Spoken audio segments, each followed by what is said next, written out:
La Salette.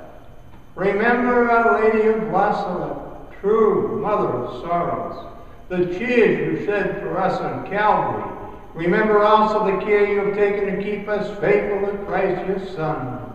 Having done so much for your children, you will not now abandon us. Comforted by this consoling thought, we come to you pleading, despite our infidelities and ingratitude. Virgin of reconciliation, do not reject our prayers, but intercede for us. Obtain for us the grace to love Jesus above all else. May we console you by living a holy life and so come to share the eternal life Christ gained by his cross.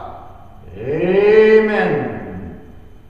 Our Lady of La Salette, Reconciler of Sinners, pray without ceasing for us who have recourse to you.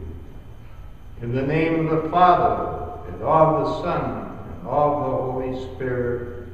Amen.